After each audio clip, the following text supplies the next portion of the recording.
Okay. So can you see the presentation? If I move it now, can you see it again? Yeah. Yes. Okay, that's Yeah. one. Right. Do you remember what did you do last week? Yeah. What did we do? LO1, LO2 of marketing process and planning. Okay, but we are not doing marketing. We're doing the HRM today. Yeah. Yes. Yeah. All right. Okay. So we did something LO1 last week, last Saturday, LO1. Can you remember anything about the HRM that we did last week? Yeah, it is the human resource management. Good. Resource management. They are most valuable resource of any organization. Right. The HRM process consists of planning, attracting, developing, and retaining. There are some hard HRM and soft HRM. Hard HRM consists of employee as a cost, market issues, compliance, control of the human resources, quantitative ratio. Excellent. So you've been studying about it? Yeah. Okay, yeah. So today is Saturday. What date is it, do you think? Is it today's what date is it? 8th, right. So good afternoon. I'm just going to talk about the HRM L02 today. Okay, last week we considered some soft approaches to HRM. We looked at recruitment and selection, hard and soft skills, external and internal environment, performance related role of the HRP, yeah. And we looked at the organization objectives and enterprise, and we looked at a kind of a case study like a rent-a-car. So today is we're going to look at the LO2, evaluate the effectiveness of the key elements of HRM in an organization, or HRM elements, right? So we're going to be looking at how effective the HRM is and the elements that go with it. Okay, so this is what we're going to be looking at. All right. So what we're going to cover today is we're going to look at the for example, development and training. We're going to look at the motivation. We're going to look at the type of motivation. We're going to look at the extrinsic and intrinsic value of reward management and the link between motivation theory and reward. We're going to be looking at some kind of performance training and job design. Okay, so this is what we're going to be covering today. We have a lot of work to cover. Okay, so these are the types of theories. These are the type of things that we're going to be looking at, and I hope you'll stay with me towards the end of the lecture. All right. So the people who are mainly concerned with motivation, or who are the motivation scientists, they include lots of people like McGregor, like McCallan, like Herzberg, Argyros, like Taylor, Likert, and Mayo, and there are many others, and the theory has been going on and evolving all the time. Okay, so these are the theories. These are the things that you need when you are studying motivation. Okay. Now, do you know anything about motivation? Motivation theories are the backbone of HRM, i.e., why do we work? What's the problem? What's the interest? Why do people work? Why do they go to work? And why people don't go to work? Okay, what motivates them to not to go to work, and what motivates people to go to work? What's the reasons? Okay, so lots of people have looked motivation, and they've come up with various theories, right? Lots of people have come up with different theories of motivation, and the people that I've quoted, the people that I've shown you here on this, they all worked in some way or another on motivation theories, right? And they come up with different suggestions, different theories, different evaluation as to why people work and what's the motivating factors. Okay, now you know what motivation is. Now we need to look at what is motivation. Now, motivation is connected with your understanding why people behave in the way they behave. Okay, and the basic understanding question is why people do what they do. The motivations are the factors or the internal processes that people go through, which makes them which makes the people's the way they behave, the way they interact, the way they go and look at the work or to attain a goal. So they all have some kind of inner, right, internal process of attaining a goal, in other words, right? And these are consistent, or these are persistent way of measuring how long a person can maintain their efforts, and how long a person can stay within the boundaries that they are staying within. Okay, what's their goal? What's their direction? What's the intensity with which they are going to work? This is the element of a focus, how they're going to focus on particular things that they want. So the motivation is very important, i.e. what drives them to do things that they want to do in their lives, in their work, in their practical work or whatever, right? So you can try this for yourself, for example. What motivates you to work? What motivates you to study? What's your motivating factor when you come and study? So what you could do is you can look at the video, okay, and you look at the different motivating factors. This is one of the videos that's on the YouTube. I'm sure you can go through that motivating factors and look through what motivates people to work. Because it's a bit long, I'm not going to play here. So when you have the time, please go through it, okay? Right. The next thing is, we're going to look at the imperial, we're going to look at the individual motivation and performance. Now we're going to look at this, the evidence, okay? As far as the evidence of motivation is concerned, right? Empirical evidence suggests that the job resources are involved not only in the motivational process, but also in the energetic process, suggesting that a lack of resources contribute to job strain. That's Becker, okay, 2012. Now he's one of the scientists, he's one of the social scientists who came up with this. And he says that there is evidence that suggests that job resources are involved in motivating factors. Okay, there are other factors than motivating. There are other factors in job that are involved in motivating people, right? They look at different factors. They look at different processes. They look at different factors that contribute to job strain. So he, one of the factors he says is performance. Now, what performance is doing work? Okay, doing work. Now, performance, he says, is performance equals to function, bracket ability multiplied by motivation. Okay, so he says performance is related to what's job to be done, what's your ability, and what's your motivating factors, right? So there are the ability to do a particular thing and what motivates you to do that.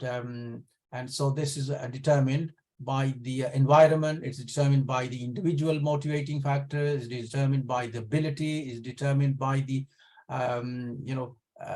task, i.e. what you need to do. So when you want to do something, you are motivated all these factors. Now, what is ability? What's ability is, are you able to do something? Are you capable of doing something? And this depends whether you have had training, whether you have had a sufficient education, whether you have a skill, whether you have the capability, whether you have the knowledge, right? So all this ability, it's interrelated with other factors, but there is more important factor that the motivation should be there. If you have the ability, but you don't have motivation, for example, I can build a table, right? I have the capability, but I'm not motivated to do it today because I'm in low mood, for example. So can I do it? No, I won't be able to do it because I'm not motivated to do this. Okay, I'm not motivated. I'm motivated to do something else. So the motivation should be there. And what motivates me to do that particular table today, it depends on my other factors as well, whether I'm in a good mood, whether my environment around me is good, whether I've had an argument with somebody, or whether I'm very happy and, my rewards, so it's all a combination of many things, right? It's not a very simple factor. So similarly, when employees, they're asked to do something, it depends on their, of course, their ability and, of course, their motivating factor, what drives them to go to work. So we need to look at these particular factors, and we want to make sure that these people who come to work, why do they come to work? Okay, you understand?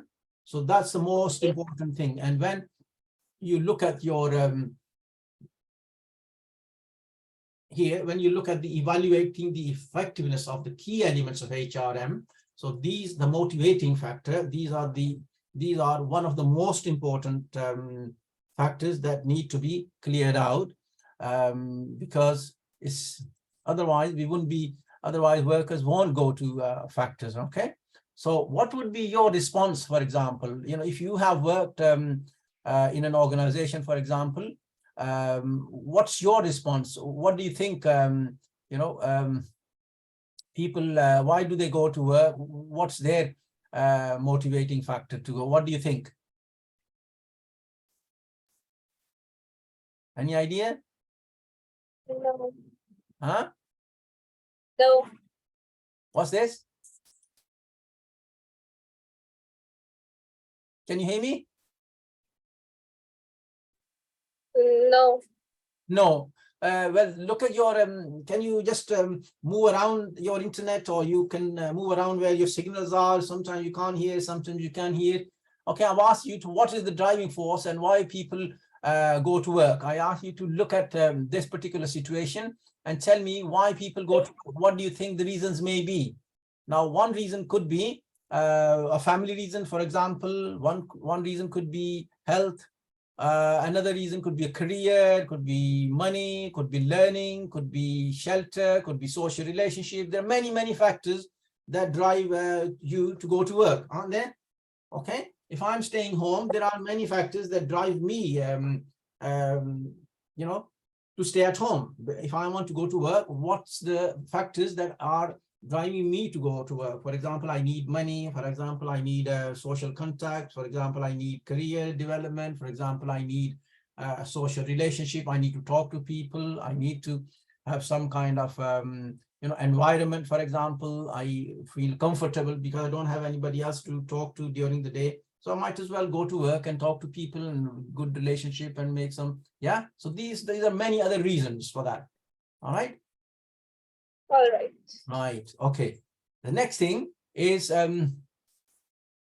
So these are some of the reasons, or these are the one of the few many reasons. Okay. So you know, therefore, it's very important that people go to work, and so we need to study their behavior. Now, their behavior is motivating behavior, motivating factors. Now, these motivating factors are split into two types. Right. One's extrinsic motivation, and the other ones is intrinsic motivation. Now, what do we mean by extrinsic and intrinsic? Is the way you know, people behave in particular situations, right? Extrinsic motivation is the factors that are other than inner motivating factors. For example, the factors that are extra to your inner feelings, for example. These are the factors that are tangible rewards. Okay, these are the factors that are affecting the outside world of motivating factors. Okay, for example, like salary, for example, benefit, security, promotion, contract, the and work environment, conditions of service. These are the rewards, i.e., these are the rewards that are determined at the organizational level and maybe largely outside the control of individual managers, right? These are the external factors, in other words, extrinsic factor. And there are many other extrinsic factors, right? It is the external environment, in other words, that's affecting the pay and the rise or the motivating factor. The other one is the intrinsic. Intrinsic means that inside people's minds, for example, what I want to work today and I don't want to work today. So this goes on in your mind rather than people telling you from outside, don't come to work, or, you know.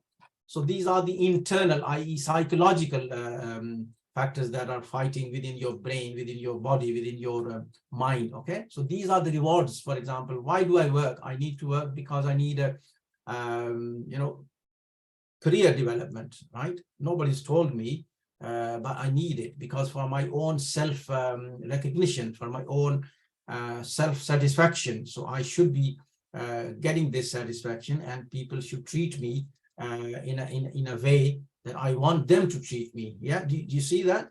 Yeah, so these are the intrinsic values, these are the intrinsic psychological values that you have built in yourself, and you go according to that. These are the things that you put upon yourself. Opportunity to use one's ability. For example, I want to be making sure that I can do this.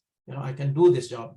Nobody's told me or nobody's forced me to come to work, or nobody's forced me to do this job, but I'm doing it for myself, for my satisfaction. It's a challenge for me. It's my achievement. It's my ability. It's my recognition. I want to be recognized. I want to move on. I want to be looked upon. Okay, so these are the psychological rewards that I should be getting.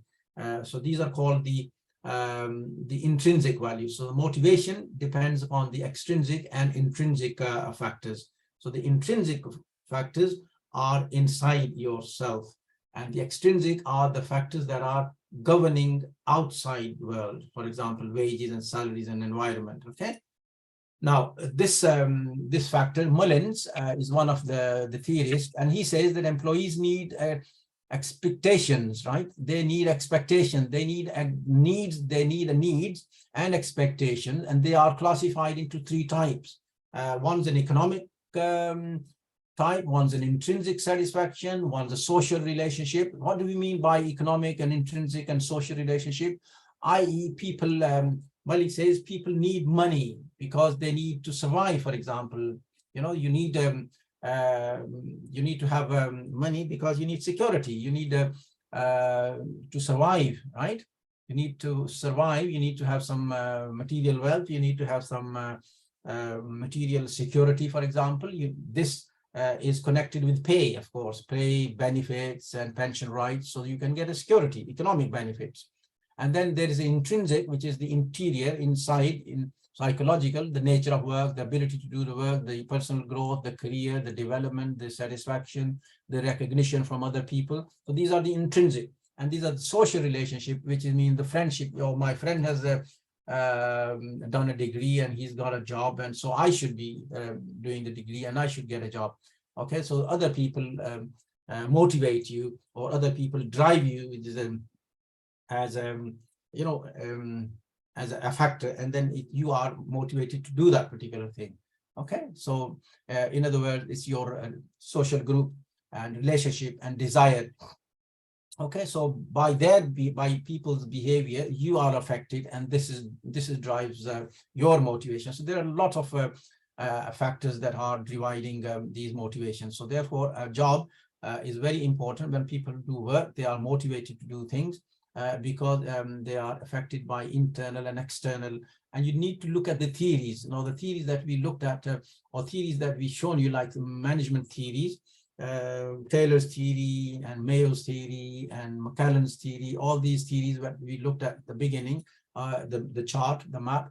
Okay, so these are all these factors that these people all have looked at the motivating theories, and they looked up various factors and developed theories according to people's behavior and their research. They come up with various theories themselves. So you need to look at their very important. You need to look at these theories in detail. You need to study when you are doing some private studies. Okay, so read about Taylor's theory of management, for example, Likkert's theory on behavioral authoritative, okay, group behavior or participative group. You need to look at the McGregor's theory, X and Y, for example, Maslow's theory of self-actualization, or esteem and affiliation, and so on, and Mayo's theory of what you call them, Hawthorne experiment, social relationships. So they are all people are studying these motivating factors. So when you have the time, please go through different types of theories, and you need to study. Okay. Now, we looked at the intrinsic and extrinsic factors that are important, and we looked at the Mullins says whatever he says, extrinsic and intrinsic. Next thing we need to look at, the four themes are drawn from the motivating research. Now, these are the things that are, how they classify the motivating factors, or the theories that they come up with. So what these theories says, motivation is typified as an individual phenomena. So what they're saying is that motivation is dependent on individual motivating factor. It's self-determined. It says this is not fixed, it's changing. It's all because of the environment, because of the internal and external environment changes. So the motivating factors always change, because as a person is young, their motivation is different to when a person is old, okay? Or when a person is growing up, their motivating factors are different to the person who's, you know, have grown up and settled down. And so the people's motivating theories, people motivating behaviors move as they change in as they change in life as well, because demand, because the life demands different. Okay, so the third one, it says motivation affects behavior, right, rather than performance. So people change, behavior affects by their environment, by their you know, internal and external, and that's one of the theme that's come up with the motivating research. And motivation is personal thing. Okay, so there are different themes that have come up with motivating from the motivation research. So we have to look at these. So there are 3 or 4, it says, 4 themes that they come up with, and you need to look at them. Okay. Now, what is the difference between content theories and process theories? Now, the contents, we looked at the intrinsic and external, extrinsic and intrinsic value of motivation. 4 theories of 4 themes have come up with motivation, and now we need to look at the content theory of motivation and process theory. So, what's the difference between the content theories and the motivating theories? And you need to look at the theories that we have outlined, or we have looked at the map. Okay, some of those theories have been classified into theories of motivation, content theories, and some of those motivation theories have been classified into process theories. Now, the motivation theories, like a content theories, include Maslow's hierarchy of needs. Okay, so when you do research, you look at the Maslow's theory of needs, hierarchy of needs, right? Job security and self-actualization and social relationships. Okay, and Maslow's theory of needs is one of those content theories. Heidelberg's 2-factor theory, X and Y theory, right? These are all classified as the content theories. Okay, Alder's ERG theory, they're all classified as the content theories. Now, what they do is these theories, they explain specific things that motivate the individual at work. These theories are concerned with identifying people's needs and relative strengths of those needs, all right? So when we talk about the content theories, we are talking about Maslow, we're talking about Herzberg, we're talking about Alderfer's, and these types of theories, they explain what things are needed for people, which motivates them to go to work, okay? Which motivates them to look at their needs and relative strengths of those needs.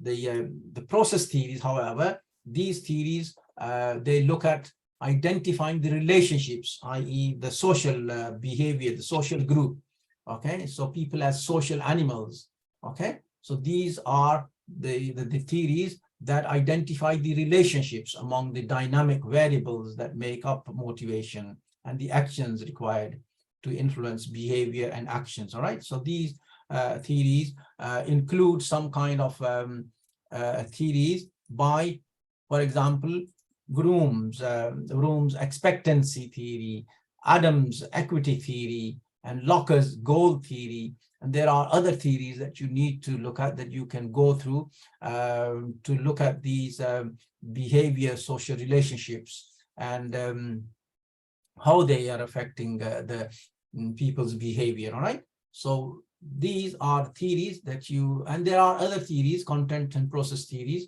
So main theories of motivation, you need to look at, okay, Taylor's, and you need to look at the X and Y theory, you need to look at Herzberg's theory, you need to look at the Groom's theory, expectancy theory, all these. So these are all demanding your ability to read. These are the theories that you need to come across, and these are all motivating theories that you come up with when we are talking about the effectiveness of when we are talking about the effectiveness of HRM. Okay, effectiveness of the key HRM elements. Are you with me? Yeah. Yeah. So you need to look up when you go home, when you have time, you look up, you research, you look, read, and look up at these theories in and read them and make notes on them. Okay, and they are divided into different theories. So the most famous theories are Herzberg's theory, right? X and Y, right? They are Maslow's social relationships, Bloom's expectancy theory, right? And you know, Adams' equity theory, right? And other theories like you know, Herzberg's two-factor theory and Alderfer's ERG theory. Scientific management, you need to look at the scientific management theory by Taylor, and so on. Okay, another theory is like Hawthorne's experiment. Yeah, these are all social, they tell you the social relationship of theories. Okay, so the next thing we need to look at, what's the motivating factor for people to work? Now, people say the money is one of the most important factor that drives people to work. Money as a motivator. Now, do you think money as a motivator is a factor? I don't know. Maybe it is, and maybe it isn't. Okay, so it depends on people's eye. It depends on people's viewpoint. Okay, some people go to work because they need money, and some people go to work because they want to enjoy the relationship at work. It depends. Okay, but most likely money is a motivating factor, and the classical approach to management, such as Friedrich Winslow Taylor, he studied the scientific management theory, and he suggests that financial compensation is a factor of motivating factor for job performance. Okay, so this is what he says. It's one of the most important and compelling factor to do a job, to do a good job, to do a better job, to do well in job performance. So he says this is his theory. Okay, yes, maybe it is true, but what's your view? You need to look at what's your view, what's your opinion. Okay, what's is this enough for people you know, to determine their ability to go to work? And is this the only factor people go to work, or there are other factors, there are other motivating factors, or there are none others? All right, what do you think? What do you think, Ashika? People, why do they go to work? Because they need money, or because they don't need their money and they need other things, social relationship or friendship? Okay, so because they need social things and any other relations. Okay, they need social relations and they don't need money. Yes. Okay. They don't need money, and so if there is, so the social relationship will fulfill your stomach. Yes, if you need food, then so we will get both. So talking and getting a friendship, or talking with other people and having good relation with them, will satisfy your stomach. Correct? No, it won't. So therefore, there are motivating factors. People who, for example, if I talk all day and I'm feeling hungry, nobody's going to feed me, but I need money, but they're not going to give me any money. But I have a relationship with other people. Yes, good relation, very nice. And my mind is fit, but they're not going to, when I ask them, give me money, no, say bye-bye. We don't need money. We don't need to give you money because you are, yeah. So, but we are joining the job now. We will get money and social relationships both. Yes, so both. So the motivating people go to work for both of these factors, and many other factors, right? So this is, we can't say money is not the motivating factor. So we need to say that these are, you know, one of the most important factor people go to work is the creating the benefit of getting reward and getting the satisfaction, job satisfaction, and also other bits and pieces, right? Right. So come to this thing. So when we go to job, what is a satisfying job, right? So what is a satisfying job? It depends on our factors, right? So when you go for a job, what you are looking for in a job? Good relationship, a cup of tea, cup of soup, or you want money as well? What you looking for a job? I want money as well. You want money, or only money? If they give you 10 million pounds and the job is no good, will you take it? I won't take 10 million pounds because the job is no good. It's a dirty job and it's a risky job and it's the rubbish job. There is, you know, I don't need the 10 million pounds. What I'm going to do with the 10 million pounds? Because when maybe they give me 10 million pounds, the next day I'm dead. What's the use of that? Huh? You understand?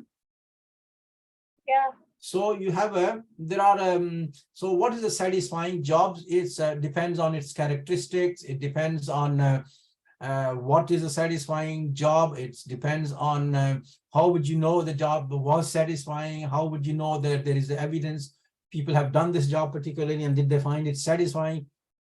And was it not satisfying? So what you need to do is you need to talk to other people and ask them, what is the job about? What is it good? Is it bad? They have the money. Well, was the job satisfying or was it rubbish? And, you know, so it depends. There is no answer. There is no close answer to it. All right. So it all depends upon your own reading, your own thinking. What do you think? Maybe it's not what the other people think. Okay. So, for example, you could list, your list goes on and on. For example, what is interesting, what is a satisfying job could be, there's a different variety of tasks in it, right? There are different tasks attached to this. There is good relationship at work, there is good training, there is opportunity for promotion, there is a lot of money for good performance, and it's interesting tasks, and there's employer is good because they give you good feedback, and you know, there is a good status, and there's a link between effort and reward. People reward you, people see you, people you know, see you as valuable resource. So there is no one answer, there's no one answer. So you are looking from different angles, and people will value the job from different angles, right? So there is no end to it. So job satisfaction, what is it? Is a complex thing. It's a multifaceted concept. There's no clear-cut, you know, there is no clear-cut rule. There's no clear-cut evidence that this is what a job satisfaction is. This is what people get satisfied. But they can only tell you some things. You know, they okay, yeah, you understand? So there is no clear-cut evidence. There's no clear-cut concrete things that this is the, you know, this is what the people when they get this job, this is the factors that will satisfy them 100%, no other thing. So it's a different, job satisfaction is a complex thing, it's a multifaceted concept, and which can mean different things to different people at different times. So job satisfaction is more than one element, more than more elements, attitude and internal status. And it could be, for example, associated with personal feelings and personal achievement, and qualitative and quantitative achievement, and so on. It can be many things, right? So there's no end to it. So this is what I'm saying, okay? So dimensions of job satisfaction, they include, number one, for example, include the personality factors. They can include education, they can include qualification, they could include abilities, they could include age, they can include marital status, orientation. So this is one of the dimensions of job satisfaction, for example. Yeah. So a person who has at a young age and starting a new job is very highly motivated to do that particular job. He wants to do well, and he wants to career movement, and he wants to progress into that career. That's his or her you know, motivating factors, and these are the job satisfying factors that this particular person is enjoying. But on the other hand, is an older person, it may not be the same. Yeah, he may have satisfied all those criteria and moved on, and these are not motivating factor for that person, because his age is different, his education and training and qualification and it's different, and he's moved on. Do you understand? So the dimensions of job satisfaction move different times, move different age, and move with personality, and move with the time factor. Okay, the second factor, they move the dimension of job satisfaction move with social factors, which is moves with social factors like building relationship with people, co-workers, for group working, opportunities for interaction in they move social factors. They also affect the job satisfaction. Cultural factors, the number 3 is the dimension of job satisfaction moves with cultural factors, ethnicity, for example, or attitudes or beliefs and values. They move this job satisfaction dimensions move with these factors.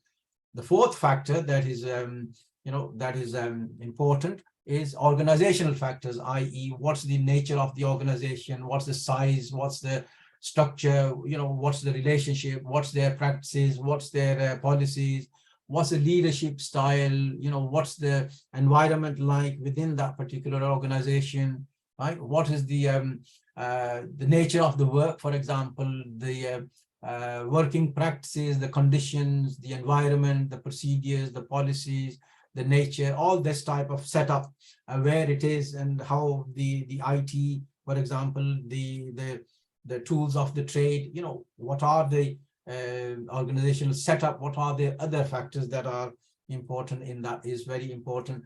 They are important for job satisfaction factors, okay? The 5th one is the environmental factors, like the economic situation in a country. For example, COVID, we had COVID, and what was the effect on the work, and people started working from home, for example. So the economic factors or the internal, economic or in the factors, they drove people to work and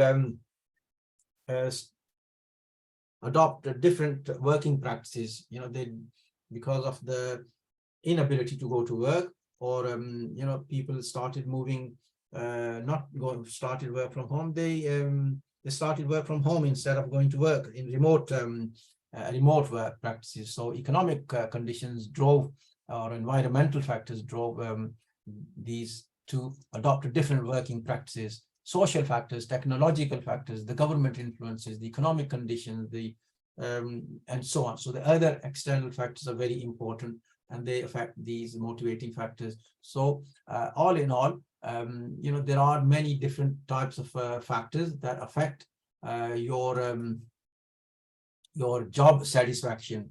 Okay, there's no one end to it. So what you need to do is you can read about these, and you can read on http employeebenefits.co.uk global ranking workplace happiness. So you can read something about these factors upon this, and you can look what type of factors affect people's satisfaction, and you can see the survey, the results of the survey on workplace happiness so you can, when you have the time, click on and then research on that. Okay, so there'll be many different factors that will be coming up.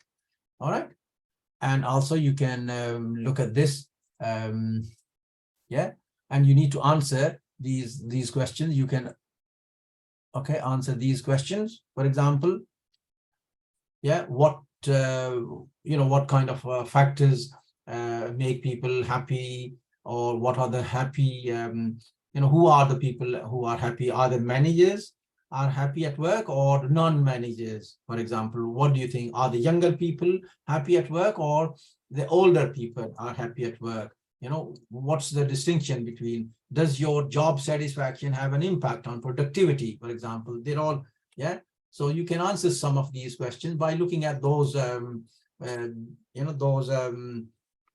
factors, and you can see what the results are. Okay, now according to Hackman and Oldham, the aspects of what constitute a satisfying job or satisfying job can be classified into different categories. Now this person, he's classified job satisfaction into 5 different factors, right? Into 5 different things here, right?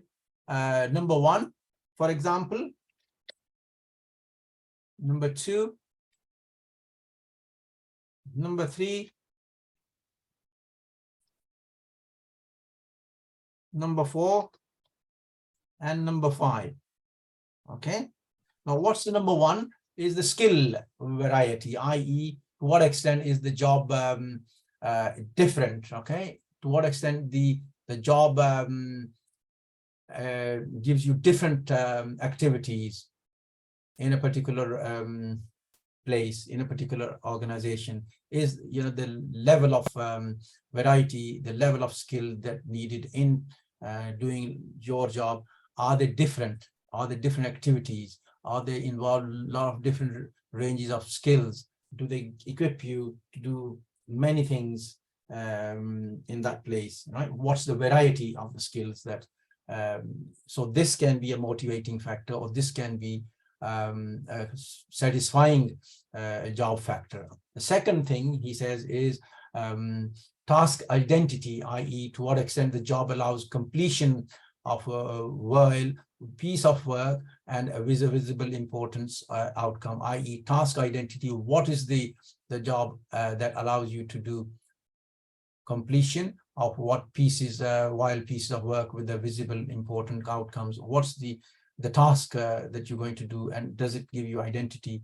Third one is the task significance. Is the task important, right? Is it does it have an impact on the organization? Does it have impact on people? Does it have an impact on the organization inside and out? I.e., if you don't do it, then what's the result of non-doing? If you do it, what's the result of positive result or negative result of that? Okay, task significance. And autonomy means, can you do it on your own? For example, are you able to do it without the help of somebody else? Or you know, you don't can you do it independently, you know, without other people's interference? You know, are you do you understand? So it provides you the autonomy, it provides you the independent, it provides you the self motivating. In other words, can you plan it yourself? Can you do it yourself? Are you capable of doing it yourself? And the number 5, he says, or they say, is a feedback, the extent to which work activities result in direct and clear information on the effectiveness of job performance. I.e., the feedback is your employer giving you positive feedback all the time that you are good in your work, or you are not good in work, or you need more training, or you need more time to settle down in work, or what? So the feedback, positive or negative, is very important, and this constitutes satisfying job. Okay, so this constitutes a satisfying job when we are talking about a job. Okay, so they Hackman and Oldham, they come up with these 5 categories, in the sense that they are saying the skill variety, different types of skills in a job, task identity, i.e., the job allows completion of while pieces of work with the variety, with a visit outcome, and task significant, autonomy and feedback, they go in hand, and they are some of the motivating factors or satisfying factors that are. Okay, so there is a video. Okay, you can look at this video on job characteristics model, and you can look at that, and that'll give you your some insight into the other factors. Okay, right, there's also a reading. You can do a bit of reading as well, right? Reading by this is an article that you can read about the different job characteristics model and how job designs can be enriched. So there is a link there. You can click on a link and download the article. So http://scienceforwork.com, and then you got employee turnover, job characteristics. So you can look up at, then this is reading. You can read up on this article and download it, print it, and file it, and that will give you some kind of a reading background, reading into the job satisfying criteria for job satisfying. Okay, there's another article. Okay, what causes frustration and its impact on the work productivity, by Harold C.O.H. and Holtz and others. Okay, fit and frustration as drivers of targeted counterproductive work behaviors. And then this is published by Journal of Applied Psychology, volume 101 and 11, page number 1513 to 1535. So you can look at that article, You can read up, impact of, impact of motivation, or impact, the causes of frustration and its impact on the workplace productivity. Okay. You can look up CIPD. You can look up CDP website, and there are a lot of research materials on there as well. Okay. You okay? Yeah. Yes, you can also go up to look at the quiz, for example, http :/create Kahoot, and you can look at that quiz.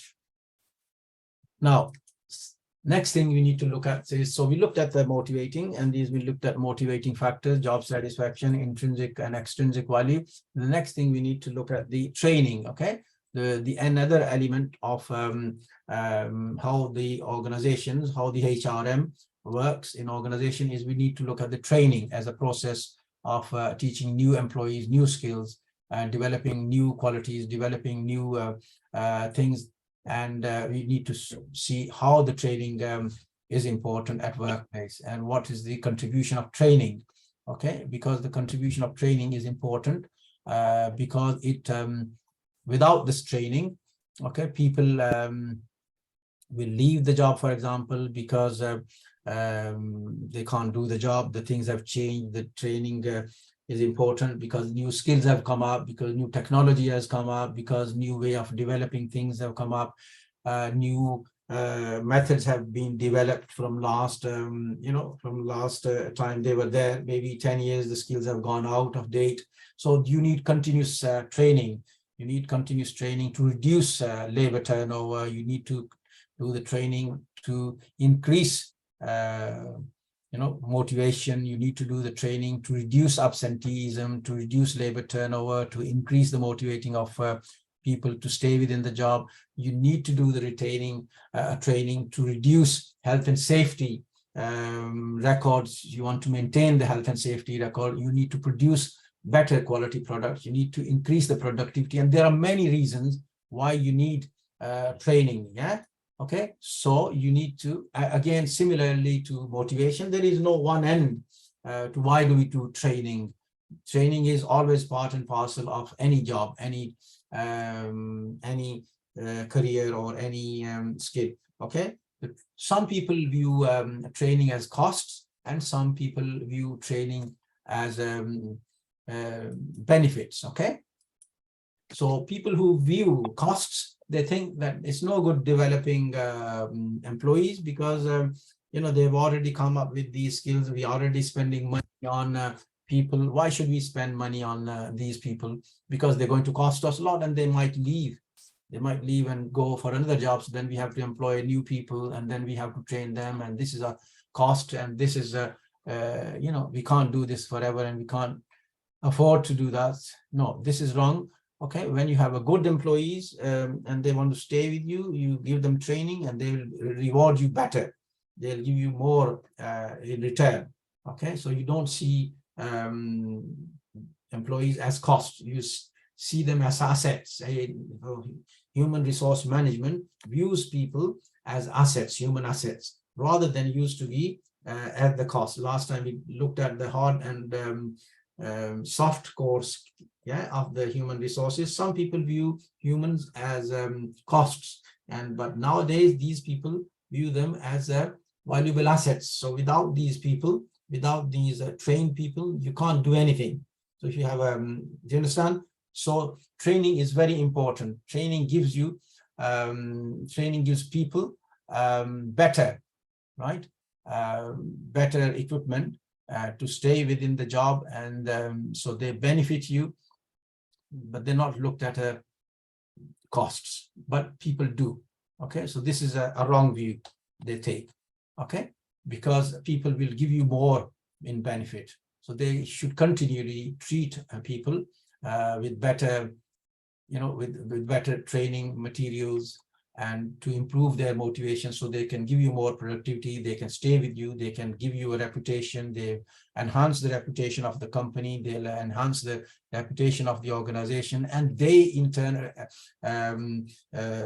be better in high quality employees, so they bring better people with them as well. Training can improve performance and motivation, so on. So it's looked at not as a cost, but is looked as a benefit in the sense that they will reduce your sickness benefits. For example, you don't have to pay people and they're taking time off all the time because they don't want to come to work. And because you don't give them training, they can't do the job, but they come to the job and they're not motivated. And you ask them to do this particular job, but they can't do it. They don't have the skill, they don't have the training. So they lose interest and then they leave the job. So this is more costly, recruiting new people rather than training the existing people. Okay, so it's better to train the existing people and keep them and use them to give you benefits. So this is why the training reduces costs, it increases revenue, it increases your flexibility, you become a better organization, you become a better employer, people are motivated to stay with you, and they are maybe better chances of promotion, they do give you a better reward, they give you a better, a return. And so therefore, the costs are not, the training are not looked upon as costs. Okay, so it's very important that the training is considered in organization as a motivating factor, as a satisfying factor to develop the workforce, which is very important. Okay, now what is the difference between a training and development? Now training is, for example, you can see from this one here, from this handout, the training. Let me make it bigger, right? Can you see this here? Training as a development, training versus development. Now the training looks at a particular role, for example, focuses on a particular role, whereas the development focuses on a person, right? So you develop a person rather than the role.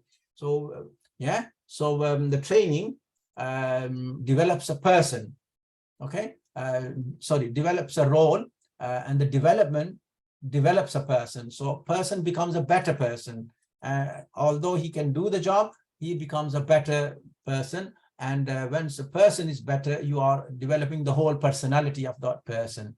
Another difference between training and development, now training is mostly short term, right?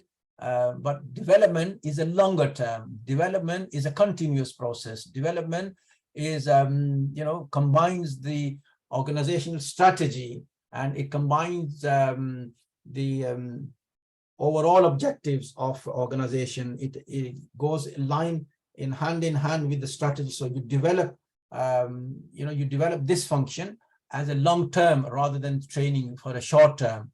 Okay. Another difference is the training aims at a specific job or job role requirements, whereas the development is more conceptual, right? It focuses on the overall progression and so on. So you need to look up at the differences between training and development. Training is a short term. Training is a specific thing, and once that's done, you move over. Whereas if you look at the development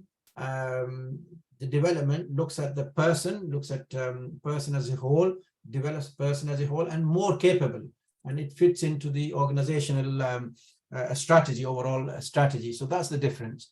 Okay. Another way to look at so you develop the whole person as a whole, right? So this is quite important, and that's also a motivating factor when you do the organizational effectiveness HRM. We need to look at the differences between training and development. Another thing we need to look at is the job design. For example, how do we do the design? How do we do the job design? What is the difference, okay, between a job design and a job, for example? So the job design, it improves the motivating factors for individuals undertaking tasks, and it's to use the principle of vertical loading. Now, what do you mean by vertical loading? It's a kind of looks at different things of responsibility. So it looks at the responsibility, it looks at the worker as well as supervising, introducing more difficult tasks. It looks at the flexible work designs. It looks at the objectives of the work designs to, for example, motivating people. It looks at the, different types of things, how to do the things with a better reward. So the vertical loading is a kind of a term that presumes that these things are important to worker. So, this is a kind of a technique that you look at and which increases responsibility. So your job design is a particular aspect of a job that increases or tries to increase motivating factors, motivation for individual employees. So this is another technique that you can use to gauge effectiveness of organizational HRMs. Okay. Another thing you can look at is the job drafting. Okay, or job rotation, or job analysis, or job, when we are looking at the job design. Okay, and job drafting is where managers assign a particular duties and decide how employees should perform their duties. Okay, because sometimes employees are in a better position to know how they can make a job meaningful for themselves. Okay, so the job crafting or job crafting is where the managers assign a job duty and describe how employees should perform them. So therefore they do, maybe they show them how to do it, and then they rely on the employee to do it themselves, so they can follow it and they take care of it. And so, for example, a college administrator with a passion for teaching could become involved in assisting a lecturer, okay, and building good relations with lecturers and managers. And this will allow them to fulfill the passion and make the job meaningful, i.e., you can, go along with your colleagues and take up a challenge, and, instead of being administrator, you become a teacher. Okay, and this is where the job has been shown to you, and you try it and you become good in it, and that gives you a good a way of crafting the job crafting. In other words, you crafted the job for yourself, you devised the role for yourself, you let yourself in there, and you tried it and succeeded, or maybe failed. Okay, so this is a kind of managers has shown you how to do it, and you try and do it. Okay, so this is a job crafting. So you can use the job crafting as a job HRM technique to to motivate and to look at effectiveness of HRM in organizations. Okay, you can all right, you can, there's a video, you can look at the video as well on there here, YouTube. There's a video on this, and I would urge you to look at the when you got the time, please. Right? Okay. Right. We've looked at the motivation. Okay. We've looked at all things. Right. Different. Again, so what we looked at all in all this lecture is we looked at the motivating. So let's summarize what we discussed today. We looked at the motivating factors. We looked at the motivation. We looked at the motivation. We talked about motivation and motivation theories and different scientists of motivation theories. We looked at what is motivation. Motivation is the way people are motivated to do their job. For example, it includes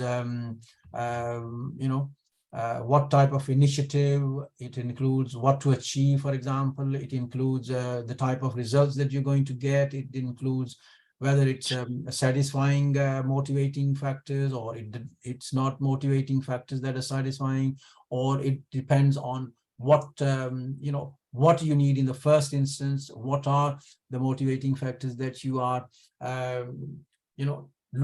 talking about. So there's no end, there's no one end to this. What is motivation? Different people have different motivating factors. They are motivating factors for one person, they are different to other person, and then we are, depending on the situation, depending on the economic reward, depending upon the need, depending on their expectations, depending upon their relationships, depending upon their environment, all this, right? And we talked about the motivating factors. Okay, So these are the things that you can have. When we are talking about motivating at work, people are motivated to work for different reasons. People are motivated for money. People are motivated for job security. People are motivated to create relationships. People are motivated to go to work because they need some kind of person to talk to, i.e. communication. And so different people, right? So different people have come up with different theories, and you need to look at the motivating theories, what drives people to work and what drives people not to work. All right. We looked at, you need to look at Maslow. We talked about Maslow, for example, in hierarchy of needs. So you can read more about it. And we can't do within the 1 hour lecture. You need to do extra reading when you are at home, where you look at, try and read Maslow's theory of needs, Herzberg's theory, motivating two-factor theory, McClellan's theory of achievement, okay, McGregor's theory, X and Y model, why managers are motivated to do things that are, or they're not motivated to do things, how can they do better, how can they do, or why they do worse. And so there are different, McGregor studied these factors, and we looked at, research. You give me articles, you can do some research. So we looked at the motivation as a factor of satisfaction. Okay, you can do a lot of reading in your time. All these articles, all these research materials that you can go and read them, please. Okay, you can look up at them. Okay, and make notes on them. So the key terms that you need is motivation, training, development, job design, motivation theories, this job design, job rotation, all these things that are coming up. And there is, we talked about different types of requirements and needs. So going back to our the learning outcome, we said we're going to do the how to evaluate the effectiveness of the key elements of HRM. So all these theories, all these elements, all these publications and research articles that we talked about, or you need to do, these are all, they're all combined. These are all the HRM factors that are combined an organization, and they come up and they feed into the effectiveness of the HRM in an organization. So these are very important, and you need to study them, and they'll tell you what is the factors and how you can evaluate the effectiveness of the key elements. There are a lot of reading. There's at the end here, if I go back here, you've got a lot of reading to do. You can pick up Armstrong and Taylor, their handbook on HRM practice, Buck and Edwards, Managing Human Resources, and Bratton and Torrington, HRM, which is a good book, okay, published by CIPD. And you've got some, YouTube videos to watch. So you've got a lot of materials to go through, and you can study these theories of different types of theorists and come up with your own, okay? So come up with your own conclusions, or decide your own, what motivates you and what motivates, draw your own conclusion, what motivates organizations, okay, to develop better HRM practices and so on and so forth, okay? So any questions, Ashika? No. Are you okay with this? So what we looked at, different theories, different motivating factors, job satisfaction, job design, different people. If you look at this this chart, it will give you the type of theories that I've come up with, and you design or you can research your own motivating theories, as well as draw up your own conclusion, what motivates you work and what doesn't motivate you work. So we will see you tomorrow. Is that right? Yeah. Are you coming up tomorrow then? Thank you very much for joining. Have a good day. And bye-bye. Okay? Okay. All right then.